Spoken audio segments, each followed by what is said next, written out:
Perkenalkan, nama saya Dandi Aldi Saputra, NIM 56 2019 010, akan menjelaskan sedikit tentang jaringan komputer. Jaringan komputer merupakan hubungan antara dua atau lebih sistem komputer yang saling terhubung atau saling tersambung melalui media komunikasi untuk melakukan komunikasi data yang satu dengan yang lainnya.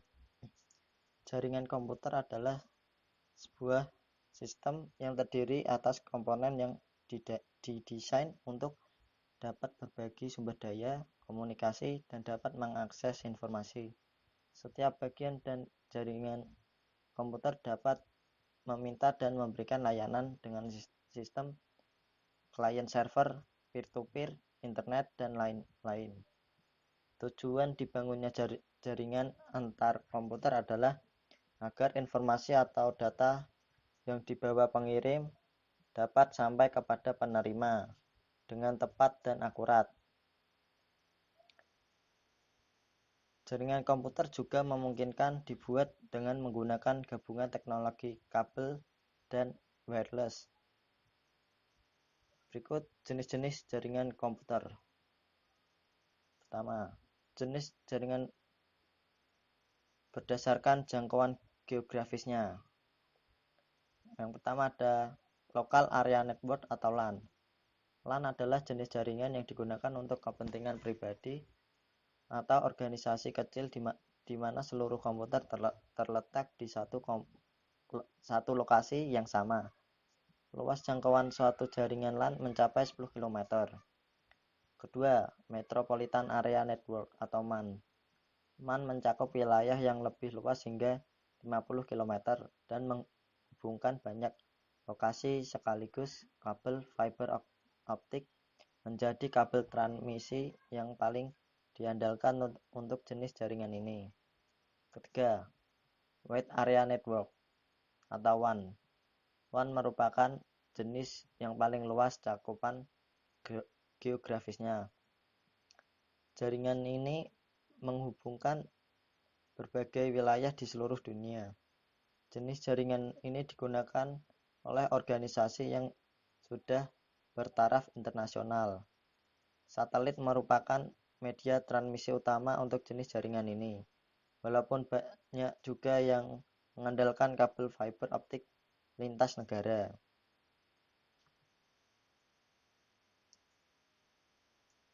Jenis jaringan berdasarkan fungsinya. Yang pertama ada server client. Server client mengandalkan suatu komputer yang dibuat khusus sebagai server untuk melayani request dari klien. Sedangkan komputer-komputer lain berperan sebagai klien yang meminta data dari server. Contohnya seperti komputer-komputer yang ada di supermarket. Ada komputer yang khusus dibuat sebagai server untuk menyimpan data-data penjualan, sedangkan puluhan komputer kasir lainnya berperan sebagai klien yang membaca data dari server. 2. Peer-to-peer. Jenis jaringan ini memberikan peran yang sama untuk semua komputer. Jadi satu komputer bisa berperan sebagai server dan klien sekaligus. Jaringan ini digunakan untuk model operasional yang sederhana dan tugas-tugas umum seperti sharing file dan printer. Berikutnya, berdasarkan distribusi sumber informasi atau data. Yang pertama ada jaringan terpusat. Jaringan terpusat adalah jaringan yang mengandalkan satu komputer sebagai server untuk menyimpan data. Sedangkan komputer-komputer lainnya hanya berperan sebagai perantara untuk menyimpan, mengolah, dan membaca data di komputer server. 2. Jaringan terdistribusi. Jenis jaringan ini terdiri dari beberapa server dengan peran dan fungsi yang berbeda-beda. Dengan demikian, data akan terdistribusi antar server dan diakses oleh klien-klien sesuai kegunaannya. Berikutnya berdasarkan media transmisi. Pertama ada wire network. Wire network merupakan jaringan komputer yang menggunakan kabel sebagai media penghantar. Pada sebuah network, media transmisi memegang peranan yang sangat penting. karena informasi atau data akan diangkut melalui media transmisi. Pada wire network ada beberapa pilihan kabel yang dapat digunakan, yaitu kabel koaksial, kabel twisted pair atau TP, dan kabel fiber optik. Kedua, wireless. Wireless merupakan jenis jaringan komputer yang menggunakan media transmisi data tanpa menggunakan kabel. Media yang digunakan seperti gelombang radio, inframerah, Bluetooth, dan microwave. Wireless bisa difungsikan sebagai jaringan seperti LAN, MAN, maupun WAN. Wireless ditujukan untuk kebutuhan mobilitas yang tinggi.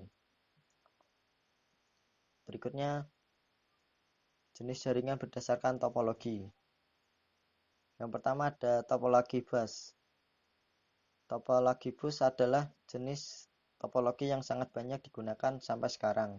Setiap komputer dihubungkan melalui kabel spaksi, di mana kedua ujungnya harus diakhiri dengan sebuah terminator. Kendala paling besar dari topologi ini adalah kesulitan mengukur kecocokan kabel spaksi. Penggunaan kabel yang tidak cocok akan merusak Network Interface Card atau NIC, sehingga mengurangi kinerja jaringan. 2. Topologi star, topologi bintang atau star, menggunakan switch atau hub untuk menghubungkan dan mengatur distribusi data. Jadi kabel jaringan tidak terhubung antar komputer, tetapi terhubung ke switch yang sering dilambangkan berada di tengah sehingga dibentuk bintang. Permintaan dari klien akan ditampung di switch untuk diteruskan ke server. Dengan demikian, resiko tabrakan data dapat diantisipasi oleh switch sebagai pengatur komunikasi antar komputer. Ketiga, topologi ring atau cincin. Dibuat dengan menghubungkan satu komputer ke dua komputer lain. Setiap titiknya berperan sebagai penguat sinyal, sehingga data yang dikirimkan dapat diterima secara utuh oleh komputer tujuan. Keempat, topologi mesh atau topologi jala adalah jenis jaringan di mana setiap komputer terhubung langsung ke semua komputer dalam satu jaringan. Tidak seperti topologi cincin. Topologi mesh memungkinkan komunikasi langsung antar dua komputer tanpa diperangi oleh komputer lain. Dengan begitu, pertukaran data akan menjadi lebih cepat. Selain itu, kerusakan di salah satu jalur tidak akan mengganggu jalur yang lain. Kelima, topologi tree atau pohon. Topologi tree adalah kumpulan dari beberapa topologi bintang yang disatukan ke dalam satu topologi bus. Contohnya seperti di supermarket yang terdiri dari beberapa topologi bintang seperti terminal penjualan, terminal pembukuan, dan lain sebagainya. Secara keseluruhan, kumpulan dari topologi bintang ini didesain dengan topologi bus sehingga terbentuk sebuah topologi pohon. Keenam, topologi linear. Sering juga disebut dengan topologi bus beruntut. Jenis topologi ini cukup sederhana dan hemat biaya dengan mengandalkan satu kabel utama untuk menghubungkan semua titik. Pengembangan dan perbaikannya pun relatif mudah. Tapi jenis topologi ini hanya cocok digunakan untuk skala kecil yang terdiri tidak lebih dari 7 komputer serta membutuhkan tambahan repeater untuk transmisi data jarak jauh. Macam-macam perangkat jaringan komputer. Pertama, ada server. Server adalah komputer khusus yang digunakan sebagai penyedia layanan. Dalam sistem klien server, fungsi server sangatlah vital karena harus melayani banyak klien secara bersamaan. Karena tugas yang berat itulah sebuah server harus didukung dengan spesifikasi hardware yang mumpuni serta sistem operasi yang dirancang khusus untuk komputer server. 2. Router. Router adalah perangkat yang berfungsi sebagai penghubung antar jaringan. Router sangat dibutuhkan untuk topologi yang kompleks dan terdiri dari beberapa terminal. Dengan adanya router, komputer-komputer tetap dapat berinteraksi meskipun berada di terminal yang berbeda. 3. Wireless card. Wireless card adalah perangkat yang wajib digunakan jika ingin terhubung ke jaringan nirkabel.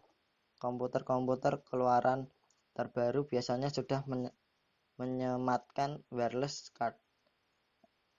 Anda juga bisa menambahkan wireless card sendiri jika perangkat Anda belum dilengkapi dengan perangkat ini. Keempat, LAN card. LAN card adalah perangkat untuk menghubungkan komputer ke jaringan melalui media kabel. Semua komputer yang beredar saat ini pasti sudah dilengkapi dengan LAN card. Anda juga bisa memasang LAN card tambahan dengan menggunakan slot ICI atau PCI Express yang terdapat di motherboard. Kelima, switch. Switch adalah alat yang digunakan menghubungkan beberapa komputer sekaligus. Semua komputer yang terhubung ke switch melalui kabel dapat saling berkomunikasi. Tugas lain dari switch adalah untuk mengatur distribusi data dan mencegah terjadinya data kolision atau tabrakan data. Berikut adalah manfaat jaringan komputer. Yang pertama, berbagi dokumen. Dokumentasi merupakan bagian operasional yang sangat vital di seluruh instalasi. Untuk memaksimalkan produktivitas, pembuatan dan pengiriman dokumen antar divisi tentu harus dilakukan seefisien mungkin. Disinilah jaringan komputer mengambil peran penting. Dengan memanfaatkan jaringan, staf yang bekerja di lantai basement bisa mengirimkan file ke staf lain di lantai 5 hanya dalam hitungan detik. Tanpa adanya jaringan, bayangkan berapa banyak waktu yang terbuang hanya untuk mengirim sebuah dokumen. Kedua, menjaga kerahasiaan data. Baik individu maupun organisasi, semua pasti memiliki data-data rahasia yang harus dijaga dengan baik. Kebocoran data-data rahasia akan menimbulkan kerugian bagi pemiliknya. Dengan jaringan komputer, proses pengiriman data bisa dilakukan dengan aman. Melalui jaringan lokal atau LAN, Anda bisa bertukar data rahasia tanpa khawatir akan disadap atau dicuri pihak luar. Ketiga, memudahkan komunikasi. Di instansi manapun, komunikasi antar divisi sangat menentukan efektivitas dan efisiensi kerja. Kecepatan komunikasi bisa dicapai melalui komunikasi teks, suara, hingga panggilan video yang semuanya mengandalkan kualitas jaringan. Dengan jaringan komputer, seluruh manajer cabang yang berlokasi di berbagai kota bisa saling berkomunikasi untuk mengatasi kendala yang dihadapi perusahaan. Jajaran eksekutif pun bisa memantau kondisi perusahaan secara real time melalui data-data yang bisa diakses secara remote tanpa harus datang langsung ke kantor. Keempat, penyebaran informasi. Jaringan komputer memungkinkan siapa saja untuk menyebarkan dan mengakses informasi terbaru kapanpun dan dimanapun tanpa terbatas jarak kota, negara, dan benua. Bagi instansi dan perusahaan, kecepatan terhadap akses informasi sangatlah penting. Semakin cepat dan lengkap informasi diperoleh, semakin banyak bahan pertimbangan dan berbagai sudut pandang, semakin matang dan rasional pula keputusannya yang akan diambil. 5. Menghemat biaya. Selain kecepatan, jaringan komputer juga meningkatkan efisiensi biaya. Coba Anda bayangkan berapa besar biaya yang harus dikeluarkan untuk mengirim dokumen penting ke luar pulau secara manual. Belum lagi waktu yang dibutuhkan untuk proses pengiriman yang mengandalkan berbagai modal transportasi. Tentunya saja hal ini sangat tidak efisien. Bandingkan dengan penggunaan jaringan komputer, tanpa pula mengeluarkan banyak biaya, berbagi data dan informasi bisa dikirimkan kemana saja hanya dalam hitungan detik. Tingkat keamanan pun jauh lebih tinggi karena informasi dikirimkan dalam bentuk digital dan dijaga dengan beberapa lapisan dan lapisan sistem keamanan. 6. Membantu aktivitas masyarakat. Tidak hanya berguna bagi organisasi dan perusahaan, jaringan komputer juga membawa manfaat besar untuk masyarakat umum. Semua anggota keluarga bisa berkomunikasi dengan lancar walaupun berdomisili di wilayah yang berbeda-beda. Pedagang kecil dan UMKM bisa mengakses informasi penting untuk mengembangkan bisnis mereka.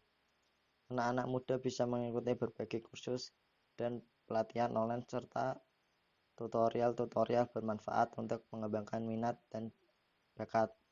Berbagai grup dan forum pun bertebaran di internet untuk menampung orang-orang yang memiliki profesi atau hobi yang serupa.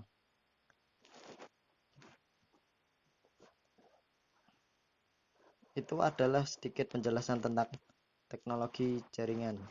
Sekian dan terima kasih.